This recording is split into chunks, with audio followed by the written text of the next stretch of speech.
karibu kwenye mwendelezo wa recap. Hii ni part 2 yake. Kwa kwanza kupata stori zangu kwa kusubscribe kwenye channel yangu Kuchilikat.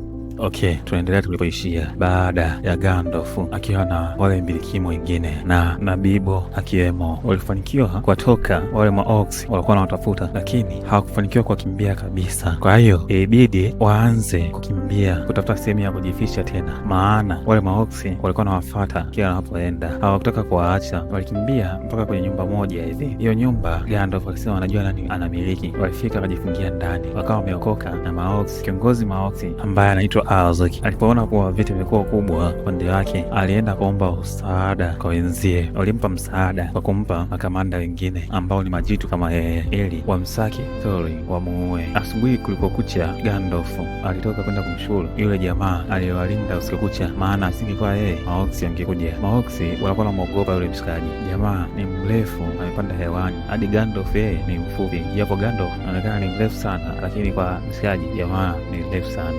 Alitoka na Bilbo, wale mbilikimo wengine aliwaacha ndani, kisha akawa anaambia atoke wawili, sababu ili jamaa alipendi mbilikimo hata kidogo, yani linawachukia. Japo Gandalf alipoongea nalo lilimwelewa, alikubali kuwapa makazi na akawapa chakula kidogo wakala. Jamaa aliwaambia kuwa mimi nawachukia mbilikimo, lakini sio kama anavyowachukia maorcs. Maorcs ni watu wabaya sana, ni watu walioua watu wa jamii yangu wote, nimebaki mimi peke yangu. Mbilikimo walimhurumia na kumpa pole sana. Yule jamaa mrefu kuliko wote alikuwa na roho nzuri, aliwapa usafiri kina Gandalf na wenzie na kuambia kuwa inabidi waondoke haraka, maana wale maorcs hawako mbali na wao, inabidi wakimbie.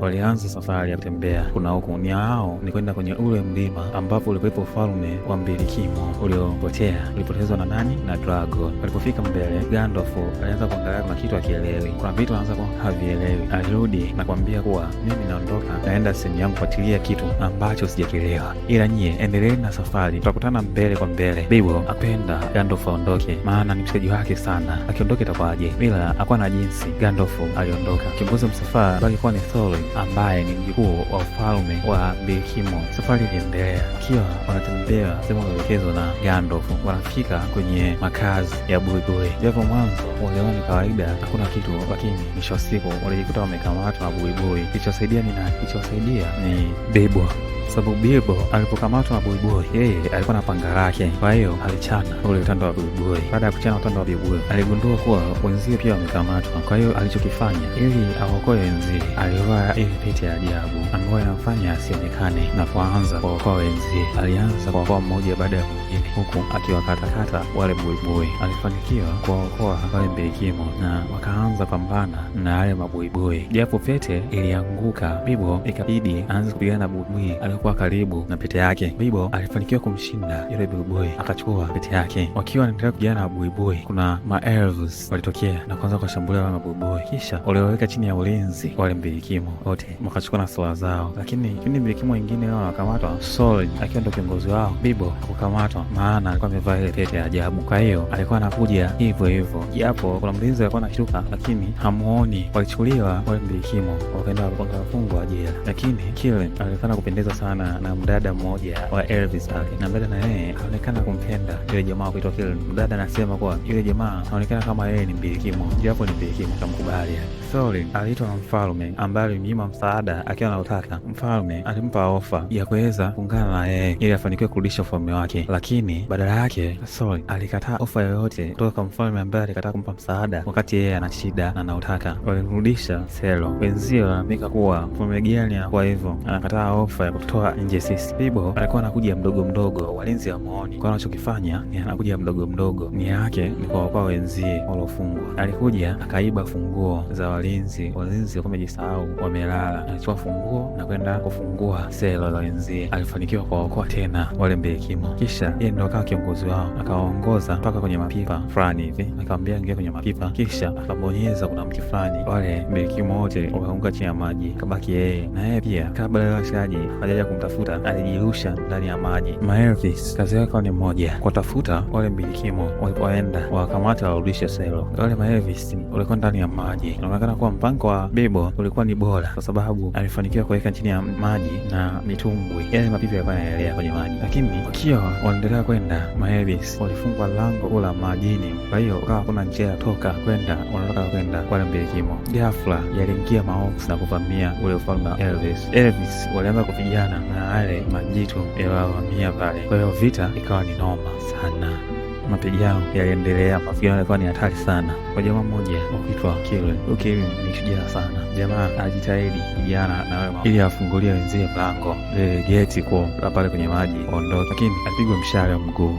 Kisha akataka kupigwa tena, lakini kuna yule mdada aonekana kama anampenda bwana Kili na alipiga naye stori nyingi sana. Alikuja kutoa msaada, aliyapiga yale mahoksi. Wale Maelvis wanaonekana ni mashujaa hatari sana, wanayo wale mahoksi hatari. Bwana Kili alifanikiwa kufungua mlango, kisha na yeye akajirusha kwenye pipa mmoja iliyokuwa pale, yeye alikuwa ameumia, akafanikiwa kuondoka. Wakiwa wanatembea kwenye maji, yale mahoksi ni yeye alikuwa anataka Thorin yamuue. Kwa hiyo japo Maelvis walikuwa wanapambana, ni hao ilikuwa ni moja kumpata Thorin. Kina Thorin wakiwa kwenye maji, bado mahoksi yalikuwa yanafuata, kwa hiyo walikuwa wanayaua, walikuwa wanazidi kuyaua ili wafanikiwe kuendelea na mambo mengine. Kwa hiyo Bigi alirushwa, kisha baada ya kurushwa akaanza kuyachinja sana. Wale Maelvis walimkamata mmoja wa wale maoksi ili wampeleke kwenye ufalme wao kwa mhoji, na Thorin alifanikiwa kutoka kule Bilbo kiwepo na kutoka kwenye maji. Wakiwa wamekaa ufweni, jamaa mmoja anakuja na kulenga na mshale, akamwambia wakileta upuuzi atawaua, usilete upuuzi hata kidogo. Ila jamaa alikuwa animuelewa, walimuelewesha kuwa wao ni mbilikimo, wanaenda kwenye mlima wa zamani uliokuwa na ufalme. Jamaa aliwaelewa, walimwambia kuwa watamlipa pesa ndefu sana akiwasaidia kufika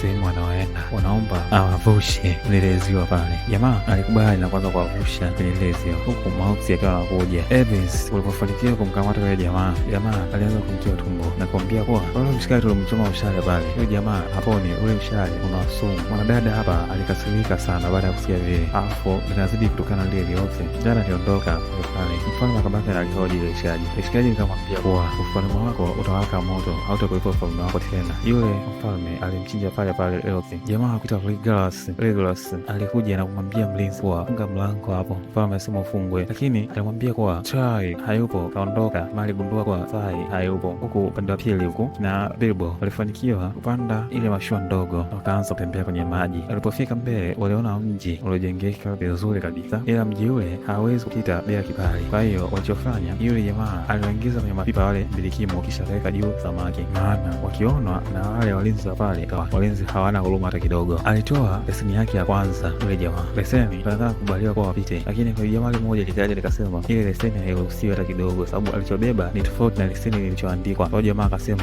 zile samaki zimwagwe. Jamaa alisema hiki ni chakula nimebeba, kwa kama nilikuwa chakula niache nipeleke watu kule wakale, au utapenda watu wafe na njaa. Ile shikaji liliona atafanya dhambi, kwao ikamwambia acheni. Kisha jamaa akaruhusiwa kupita na mbilikimo.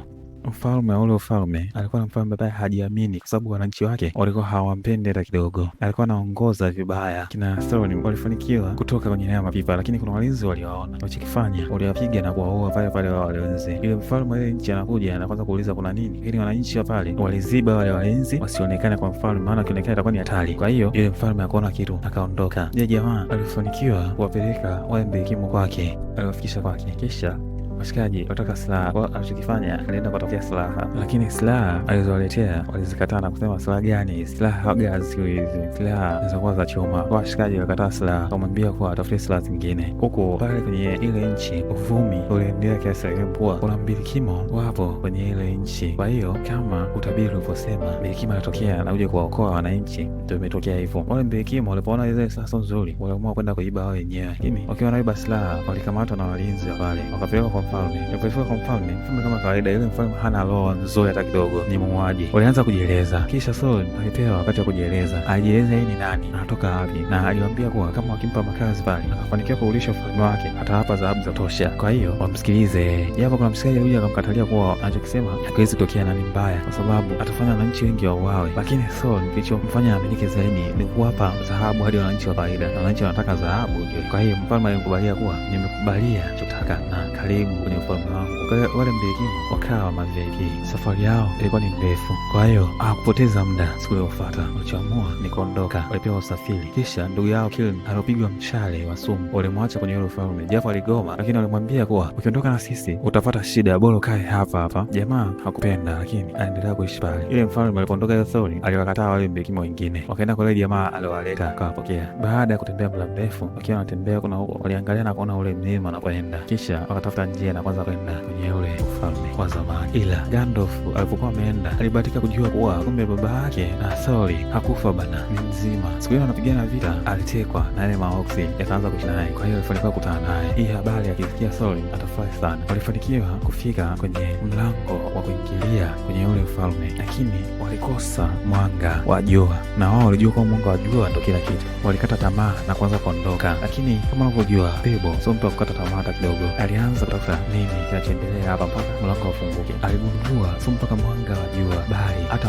mwanga wa mwezi unaweza kufanya mlango ufunguke. Kwa hiyo alifanikiwa na akawaita wenzie na kuambia kwa njooni tufanikiwa. Akaanza kutafuta funguo kidogo aziangushe, lakini Thorin aliziwahi. Baada ya kuziwahi zile funguo alienda akazitumika pale na kama mlango ulifunguka, wakafanikiwa kuingia ndani. Walikuwa na shauku sana, walianza kuangalia vitu vya thamani vilivyomo kwenye ile nyumba ya kifalme. Tembea kuna huko. Gandalf upande wake akiwa anapigana huko, alibahatika kupigana na akaonyeshwa picha ya jamaa mmoja anaitwa Sauron. Alionekana kuitwa tu Sauron, sijajua Sauron ni nani, lakini anaonekana ni shetani mmoja hatari sana. Bilbo kama kawaida yake ni mtu mchunguzi sana, alianza kutembea huku na huku kuangalia na tazama. Alifanikiwa kufika kwenye dhahabu za kutosha. Alianza kushangaa, bora kuna madhahabu mengi hivi kwa nini huko? Lakini akiwa kwenye zile dhahabu za kutosha aliona kama kuna kiumbe kinatembea. Alianza kujificha na kuangalia kuna nini huku na huku. Ni kiumbe ni kubwa, alikuja kuona jicho akagundua kwa kumbe ile ni dragon. Alichoamua ni kuvaa ile pete. Dragon ilikaanza kumsaka kuna huku ikiuliza kwa wapi. Dragon inaongea, mbona unajificha? Haujiamini? Dragon inaongea ikimwambia kwa Bilbo bado kavaa pete yake asionekane. Bilbo alitoa ile pete na kwanza kuongea na ile dragon. Alianza kulilaga na kumwambia bwana, nafurahi sana kuwepo hapo kwenye ufalme, maana nimempa story nyingi kuhusu wewe.